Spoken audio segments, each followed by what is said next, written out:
Hey, this is Will Ramsey, aka Boys vs. Girls, and you're listening to Chicago's singer-songwriter podcast.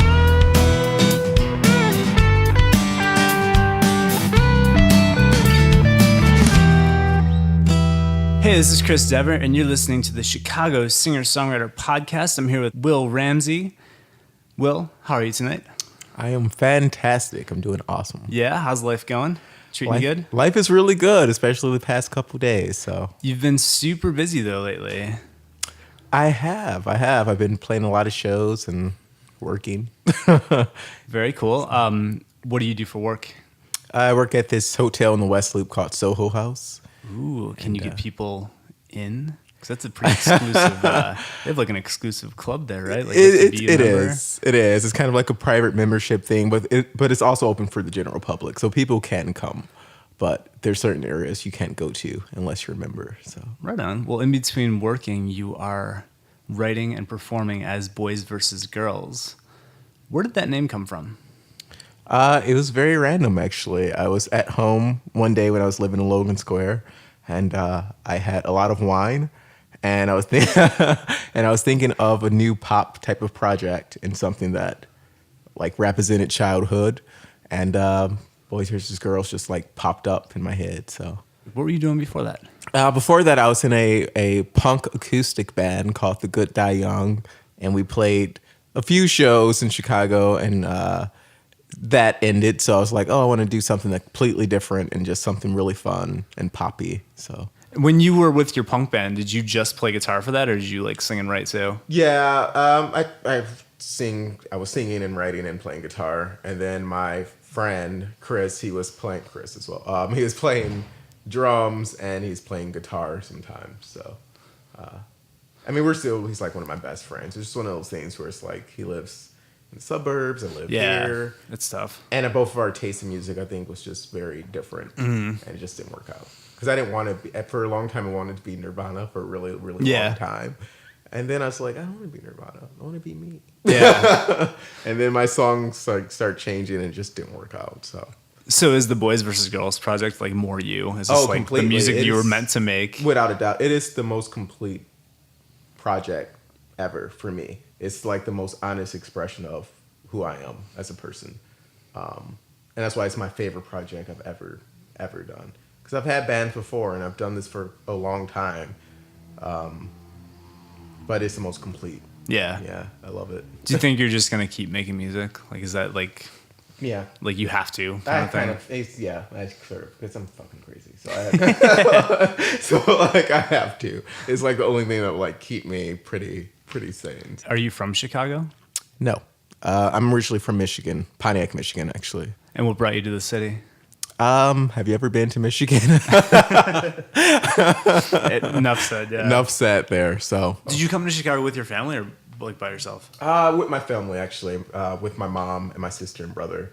My father already was living here, and so at the time I didn't see him for like 10 years, and so I originally came here just to kind of get to know this person that I didn't really know, and then I was like, I'm going to move to New York or LA for music. And then that's when I started exploring Chicago more. It's like, wow, this city doesn't get talked about enough. This is kind of a cool place. Mm-hmm. And fast forward years later, that's when I met my fiance.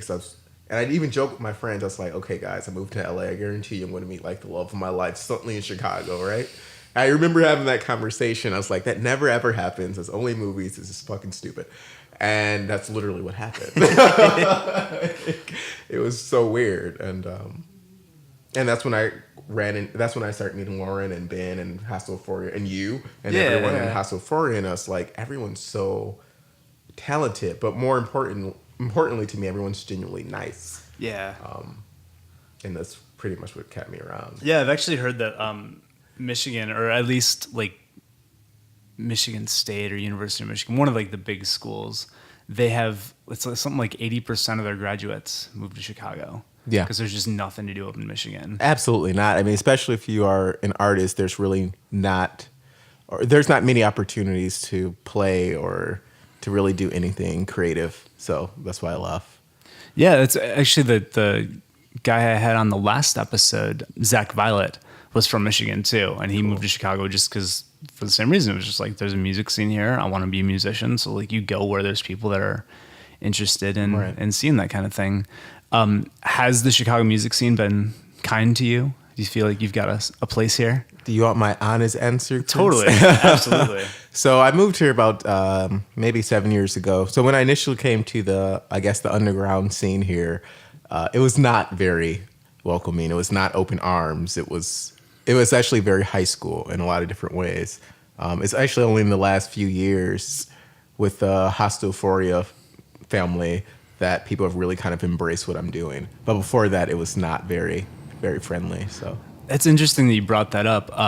Chris Darby, who I had on, God, it feels like a million years ago now, said the same kind of thing. He said, when he started out here almost a decade ago, it was real competitive, real like popularity contest kind of stuff. And like, it was just very, I would imagine just very showy, where people just like wanted it to be all about them. And now there's like a real community of musicians. Yeah. And Hostile Euphoria, I think, is one of the big drivers of that. What do you think that they do that fosters that kind of environment?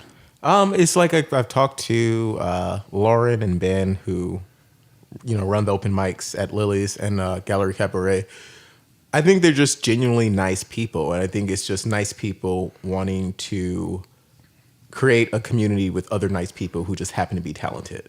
And that's what I always felt. It never felt like a competition between artists. It always felt like this genuine, I don't know, like bond that everyone has, that everyone genuinely wants everyone to do well at their craft. And it literally like changed my life. I don't think this project would even be, I don't think I would still be doing this project if I did not meet those people.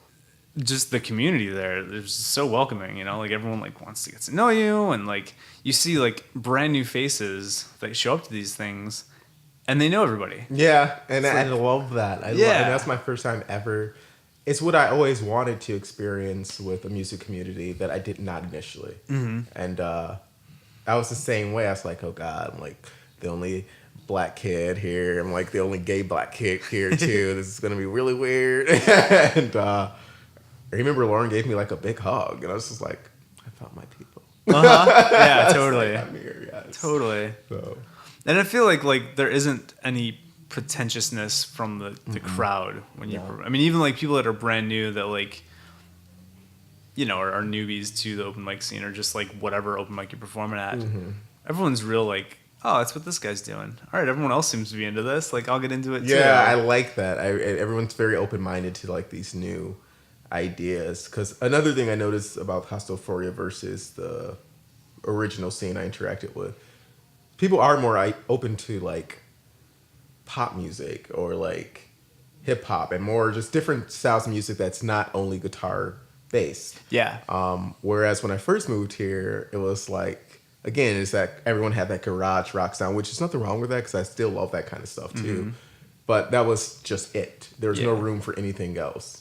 But House of Euphoria is just like, do whatever you want, man. You're gonna do like some jazz songs about your freaking cat? Go for it. Like, that's the thing I love about it. And honest to God, like besides my fiance, and I tell everybody this, you guys, everybody from House of Euphoria that I've met, really gave me the courage to do this project. Yeah. Because I did not think that it would go as well as it has been. Yeah. But yeah. For people that haven't seen you live, how would you describe what you do on stage?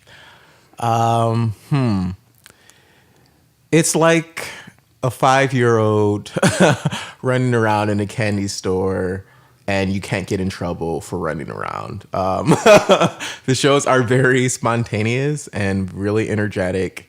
And I like to play around with the audience a lot, and I like to dance. It's just a fun party kind of atmosphere. That's what I wanted to create. So Yeah, I'd say that's pretty accurate. In fact, I'm thinking the last time I saw you live was at Gallery Cabaret for open mic night. You showed up in a Spider-Man costume, and somebody had their dog, and you did this whole like crowd interaction thing where you're running around like as far as the mic cable would let you, and you even got like the dog involved in your set, and like it was just like the most energetic, fun 15 minutes I think anybody there at least that night experienced. Yeah. It's just very high energy. and fun. Like you like to have fun with your music. You like to have fun with the audience in a way that like you maybe couldn't with like more moody, like your typical like singer-songwriter kind of like bearing your soul kind of stuff.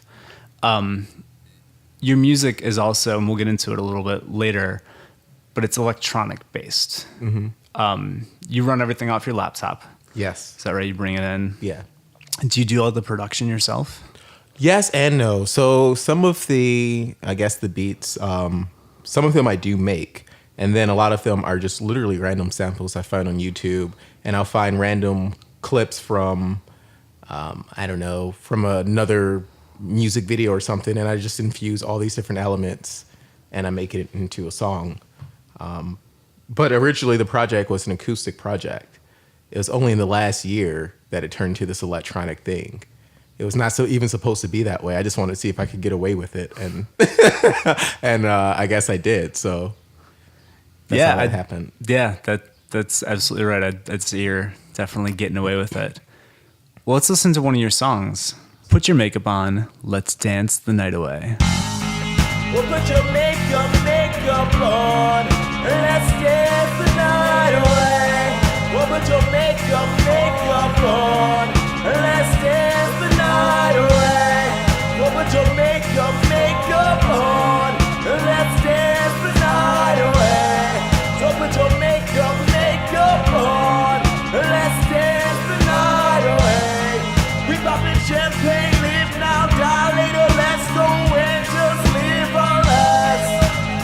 'Cause life's too short to live in sorrow. Let it go, let's do it right. If you done been through the storm, you deserve to go and live your life. So put your makeup on, get it turned up, get it faded tonight. So put your makeup on, let's dance the night away.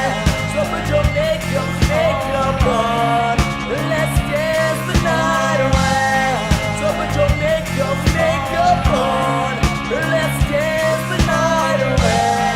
So put your makeup on, let's dance the night away.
Like a surfboard, like a surfboard, like a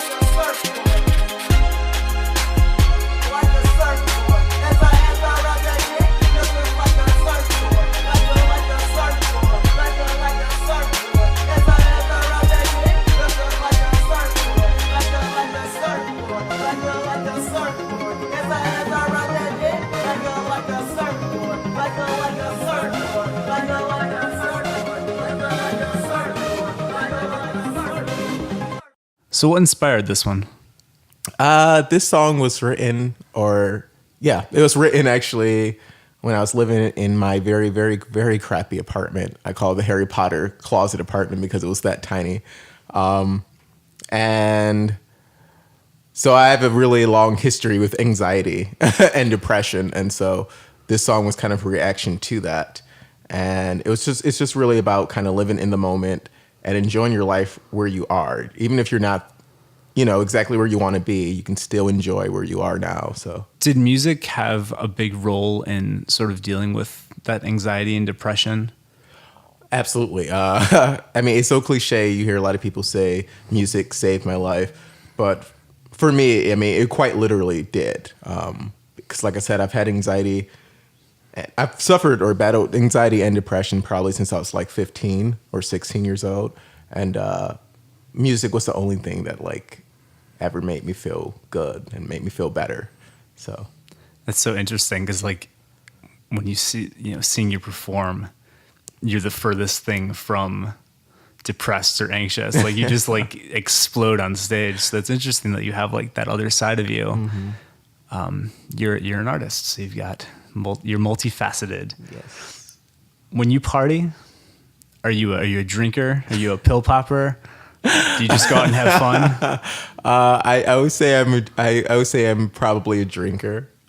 No pill popping because I'm too nervous and paranoid for that. But I like to have a good time. And the funny thing is, I used to never actually party until, again, literally maybe 3 or 4 years ago. I was very shy. I wasn't very outgoing. And then one day I was just like, oh, I'm tired of being inside of my bedroom. I'm going to go out and dance. Even if I have no friends at the moment, I'm just going to dance and have a good time. So. And what kind of clubs are you going to? Actually, I was exploring Boys Town at the time because I used to go to like Logan Square and Wicker Park a lot. But then I started going to Boys Town. I was like, okay, this is the worst kind of music ever. This music is terrible, but people are still having an amazing time. And so it kind of taught me how to just have fun and loosen up a bit, even if the music isn't something I'm crazy about. So yeah, you sort of like adapt to the environment. You adapt to just it, yeah. Like live in the moment. It was a huge influence on this project. That time when I was partying probably too much. So yeah, well, I mean, it definitely like wore off in a good way because at least the 3 songs that you're performing tonight are very like fun. They're energetic. They make you want to dance. Mm-hmm. Is that a goal of yours at your shows? Are you trying to like create that party atmosphere? I am. I'm trying to create more of an atmosphere for people that it's okay to smile and dance. You go to a lot of like indie shows, or at least I have been, where people, they don't believe in dancing. They just kind of sit there or stand there, and music should be celebrated. It should be an interaction between the performer and the audience. It should be an exchange of like energy. So that's what my goal always is to kind of pull people out of their shells and just be like, let's have fun. Like, who cares? Just have a good time. So. That is a really weird thing about our generation. It's super like weird. People go like you pay money to go to a show, sit in a dark club that's like made. Mm-hmm. It's not like there's like tables and chairs all around you that you have to like. Oh, I can't dance here because I'll hit something. Like it's wide open and nobody does. No one. It was weird. And I used to be like one of the few people that would dance at shows. And I used to be embarrassed and I stopped caring. I was just like, why am I trying to be cool? Like, who cares? So do you get people dancing at your shows? Are you successful when you try usually? Yeah, I'm pretty successful. Especially the last show was a Calvin Klein underwear dance party. So it was fun. Cool, man. It was a lot of fun. Well, let's keep the party going. Play another song. This one's called Instant Crush. My mind having those thoughts again. Where you at? Who you talking to? My mind playing no tricks again. You love me, and I know it. My mind won't let me believe it. My thoughts are so deceiving. Though you gave me no reason without you. I know your love is true. I know your words are true. And I know you never do. But I got voices and they say they are my friend. These voices in my head, they say they are my friend. My doctor prescribed me some brand new medicine, but it ain't helping much. Still voices in my head, so fuck it.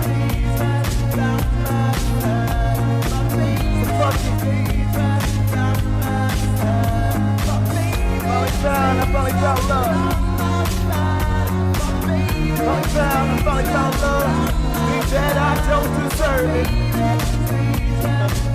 Fucked up, it's fucked up right now.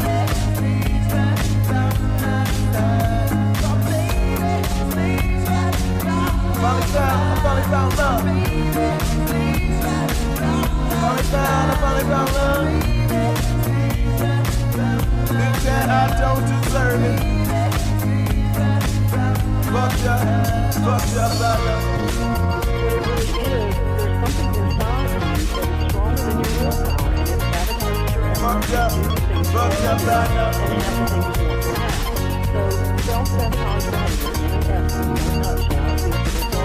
nutshell, is the result of fucked up, I love.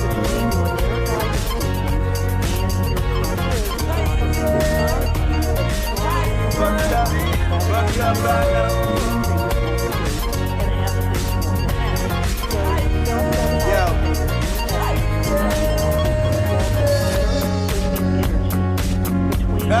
I am a god. I flourish after to feel alive. 85 on a 55. James Dean and his bitch tonight. Fuck me, not just want the lights. Fuck me, not just want the lights. That new got to you been wanting ride. All this hype got me feeling high. I'm bugging out from the shit I tried. Couple doors to the suicide. Cobain in this bitch tonight. Purple haze got me feeling high. Like on a jail I was born to die. Like on a jail I was born to die. Fuck it. But fuck it. Finally found, I finally found something. Finally found, I finally found love. Finally found, I finally found. Think that I don't deserve it. Fucked up, I know.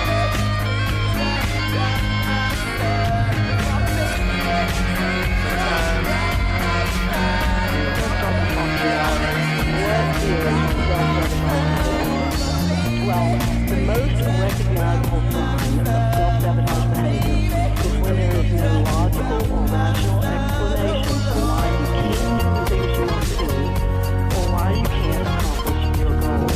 It is truly not your lack of skill, knowledge, or effort that holds you back.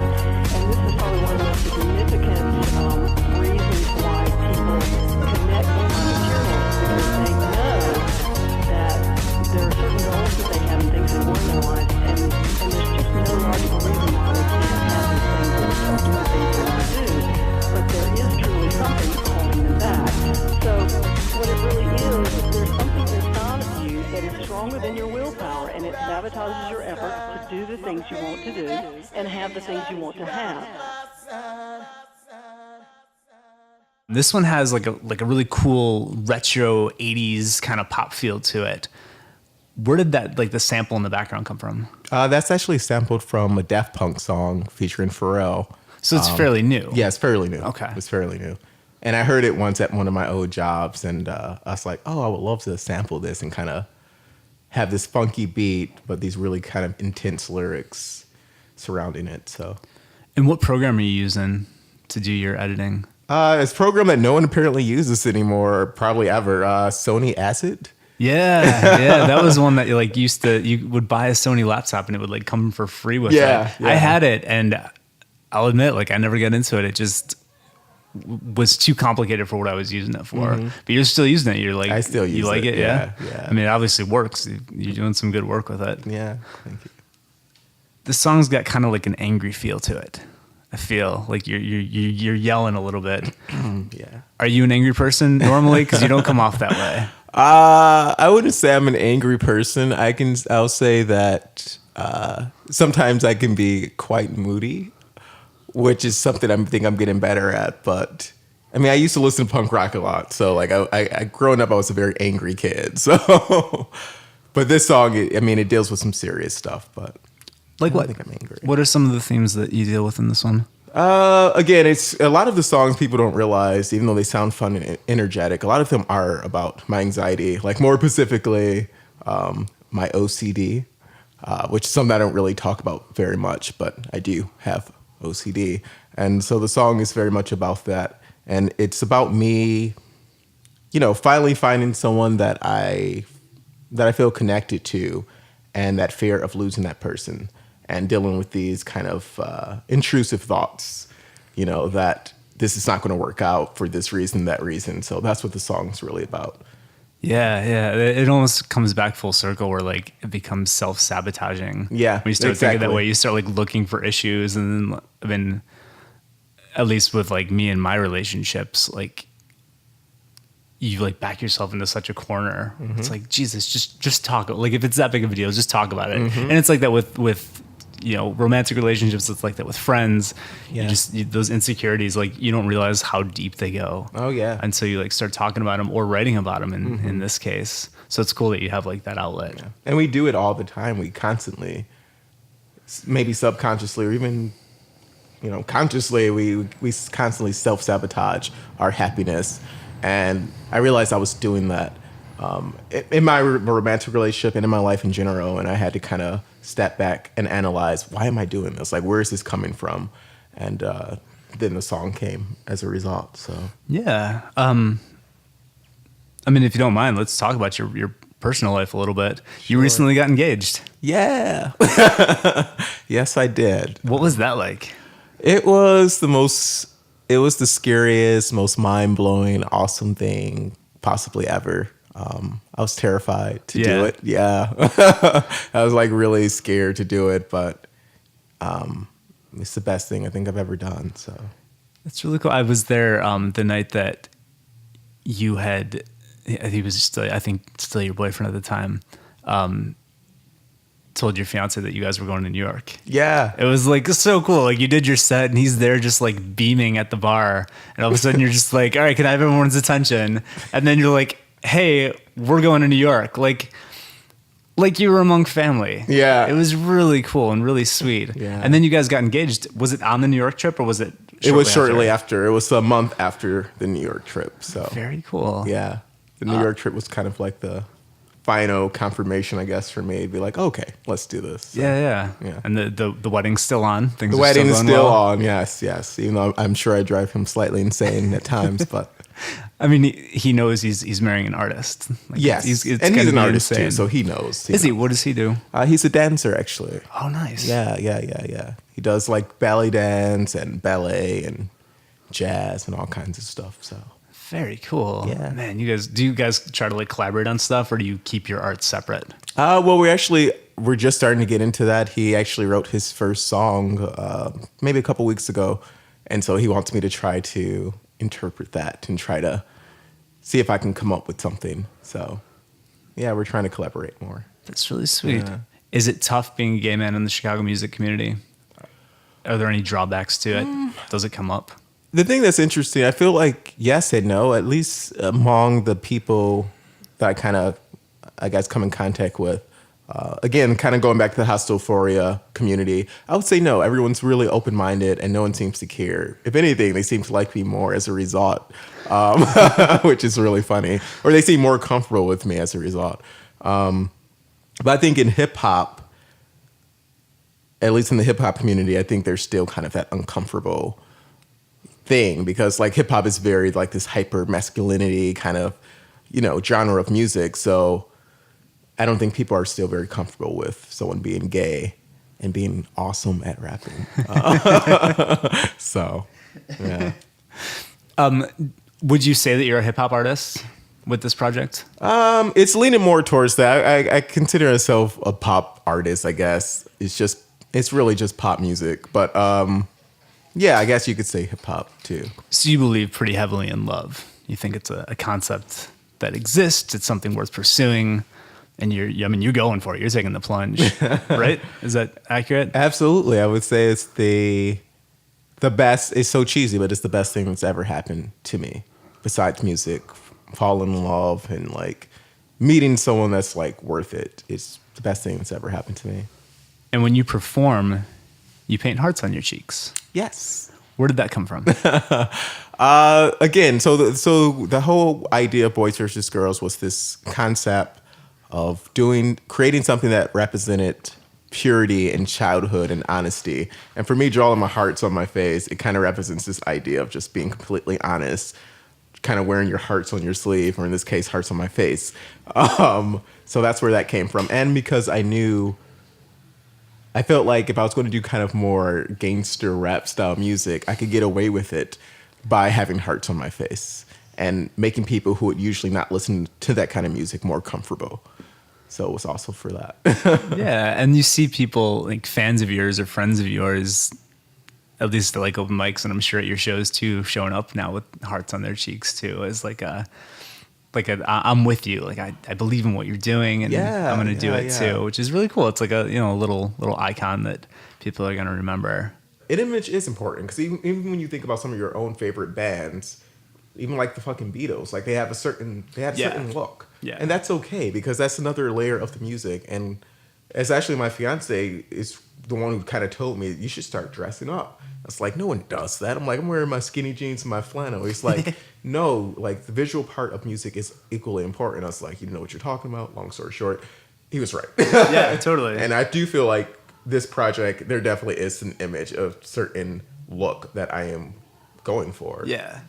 So. And you even look at like bands like Nirvana. You're a huge Nirvana fan. Like they were just wearing jeans and flannel, but at the time that was a look. That was the look. Like, that was fashionable. So I agree with you. Like I feel like a lot of people within that pool, they need to think a little more visually, and not just writing good songs only. Yeah, I think Glad Rags, like Matt Norris's band, they've they've got kind of a I saw a few kind of look to them. Is it gonna stay hearts, or are you gonna try and change it up at some point? Well, when I become Kanye West size famous, I'm going to switch it to stars. No, it's going to it's going to remain tattooed on at that point. Tattoos and everything.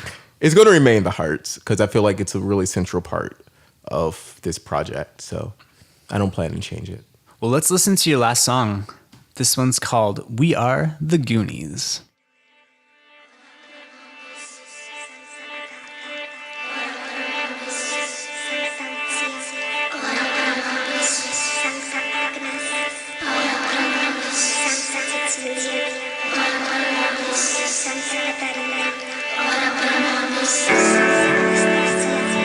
You see, right now, this is our time. Out there is their time, but right now this is our time. And this is our lives. So if you're not here to love,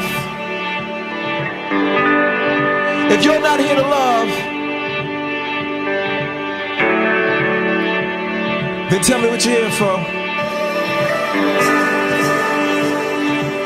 You see, right now, this is our time. So if you're not here to love, then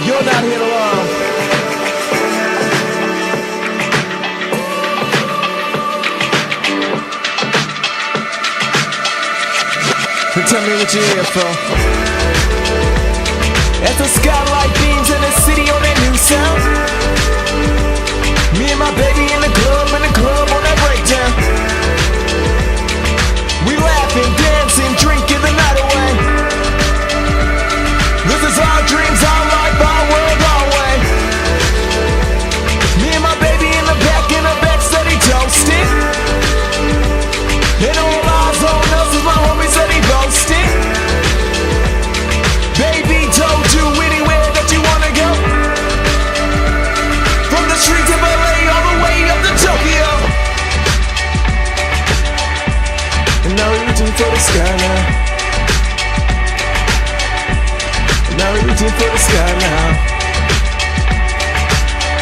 And I can't wait to spend my time with you. And I can't wait to spend my life with you. And I can't wait to spend my life with you. And I can't wait to spend my life with you.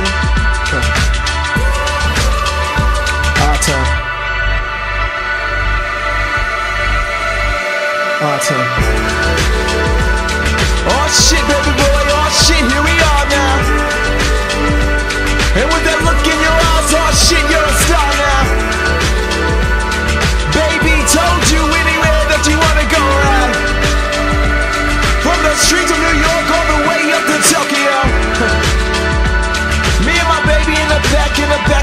toasted. All eyes on us as my homie said he boasted. We laughing, dancing, drinking, it's not a way. This is our time, our life, our world, our way. You see, right now, this is our time. Out there is their time, but right now this is our time. And this is our life, and this is your life too. So tell me what you're here for.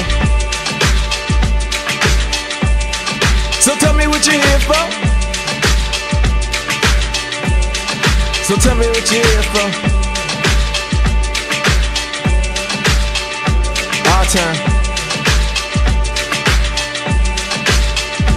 Our time. I've been boys versus girls. You've been a lovely audience. Have a pleasant night. And a safe tomorrow. Our time. Our time. What does the title of this song mean? Everything. This song, first of all, anyone who knows me, I'm a huge 80s teen movie fanatic. So like I love The Goonies. If you haven't seen that movie, it's amazing and it's great. But so there's a scene in the movie where I forget the character's name, but anyway, they're like underground and he's going on and on like this is our time. Out there's their time, but right now this is our time. So it's this kind of attitude of like this one is for the underdogs kind of thing, you know? And it's about my fiance too. So How so? well, the whole song the lyrics are constantly about that. What do I say in the lyrics? Like there's a part where I'm talking about we're reaching for the stars now. And it's just about us having conversations at home, private conversations at home. I guess we're not private now, but private conversations at home about what we want in our lives together and how we want to build our lives together and just kind of just all that cheesy stuff. So Yeah, and there's the line, I kind of picked up on that a little bit with the line, I can't wait to spend my life with you. Yeah. I assume that was addressing your absolutely. fiance. That's Yeah, really yeah, cool. yeah. Is he comfortable with you writing songs to him and about him? Yeah, I asked him about it recently. Actually, he likes it a lot. He doesn't talk about it much, but but he enjoys it. So That's really sweet. yeah. When you're writing, what's the most important part of the song for you? Is it the music? Is it getting a message across? Is it the hook?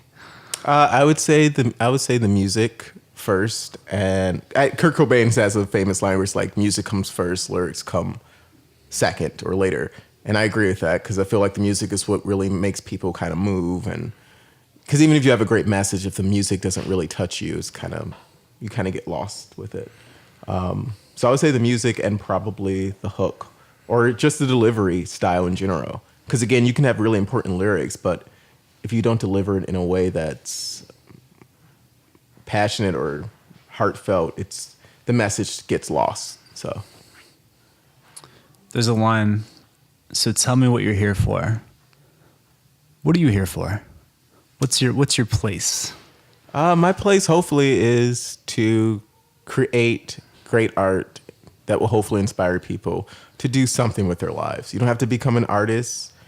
You don't have to do anything large. Just like get out of your routine, get out of your box. Like realize that one day you're not going to be here. So it's like stop wasting time and waiting for a magic bus that may never come, and like take action of your own life and do something with it. So that's what I'm here for, hopefully to inspire people to do something. So what's in the future for you? What do you have lined up in the next couple months? The next couple months, well, next month I have 2 shows so far. I'm headlining the Double Door on July 28th. Nice. And then, yeah, I'm really Who are you playing excited. with that one? I'm playing with the homie Ross, Mr. Ross Berman. Nice. Folk City Hustle, really cool singer-songwriter. A good friend of mine, his name is Owtree. He's kind of making a name for himself too right now. The three you played a show recently, right? Yeah, so we had to have this kind of team where we're just constantly playing shows together. And then there's this really cool girl named Sunny Boulevard, who's a really good friend of mine. She's super talented, and she played the Empty Bottle with us a few weeks back. Oh, cool. So yeah, so that's happening, Double All right. Door. And then I'm playing at this place called The Whistler. Yeah, I've been there. It's a real classy joint. Yeah, so I've heard. like it, I've yeah. heard. So I'm playing that actually very shortly after. That's a free show, and that's going to be on July 30th. So Wow, 2 shows like back to back. yeah. How long is your set for those? Well, for The Whistler, we're not sure yet because they literally just booked me today. Wow. Yeah, So it's it a was real just very random. Double Door though is going to be about 35 to 40 minutes, so it'll be fun. A lot of costume changes, hopefully. Really? Oh yeah. Logistically, how does that work? You just come on stage with like a bunch of layers on and then strip them off, or you run into the bathroom in between songs? A mixture of the two. So sometimes I would just change in front of the audience, like I did at the Empty Bottle show. I had like this cool spacesuit from this Japanese anime that I love, and then I'll go in the bathroom and put on like my Spider-Man costume and come out and get people to dance. Hopefully. Do you still get like super nervous when you perform? I do. The Empty Bottle show is the most nervous for me because it's my favorite venue, and I've been trying to play that venue for the past 4 years, and they kept ignoring me until recently. So I was pretty nervous on that show. Why is it your favorite venue? I don't even know why. Honestly, I think because I've seen a lot of bands that I love, and I don't know if you listen to the singer-songwriter from the UK, Kate Nash. Yeah. I love her. I finally got a chance to meet her last year. She's so nice and cool. Nice. And I saw her at the Empty Bottle, and I was like, oh, I want to play here so badly. Like, Yeah. The Strokes played here. Like, I want to play here. And they finally said yes. So I was just like, oh, I got to put everything into this show. Very cool. Yeah. And that was just like you shooting them emails every couple weeks, like, hey, you got a show. Literally, yeah. I was just like, and then I realized that you have to really kind of sell yourself to these venues. You can't just be like, check out my music. Can I play a show? Like, you can almost have to talk about yourself in the third person. That's what I always do.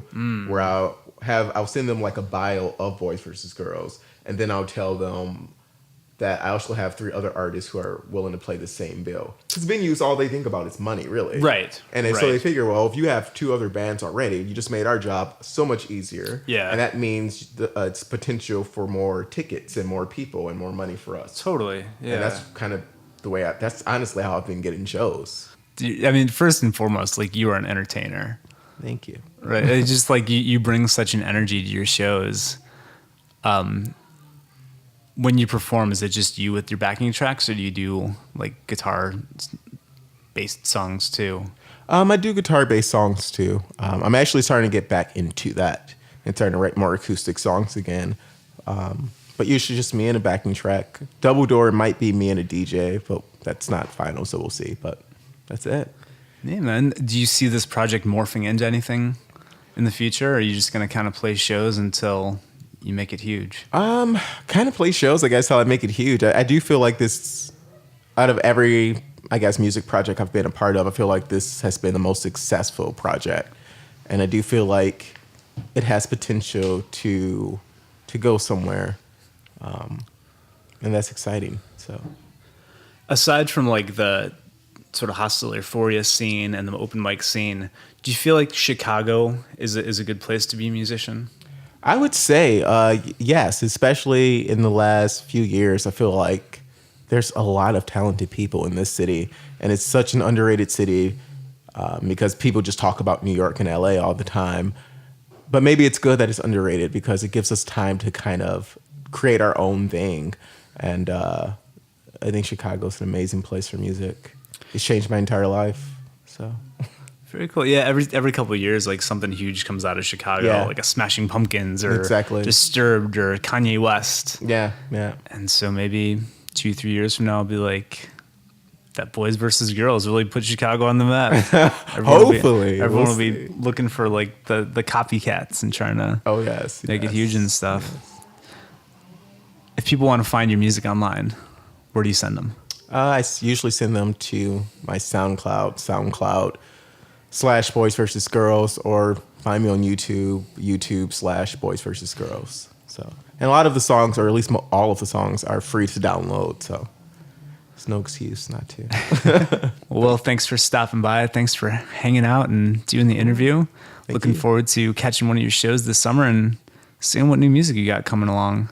Pro show. It's going to be cool. Before long, you'll be a married man, and Yes, living the married life. that's and right. Do you all think that. things are going to change with that? You think you're going to perform less or write less? I don't think so. I hope not. If anything, it seems like it's giving me more reason to write. So I don't think so. I don't think it'll change. Yeah, it'll bring like a whole new slew of experiences Yeah. and perspectives. And Yeah. So. just don't fall into that trap of like bitching about your husband. Yeah, hopefully not. We'll see. There's already a few songs like, no, I'm kidding. Like, wait till my next album. My next album, just wait, guys. Boys versus girls versus my dick husband. But no, I don't think it'll change. So. Very cool. I'm looking forward to hearing what you got coming out next. Cool.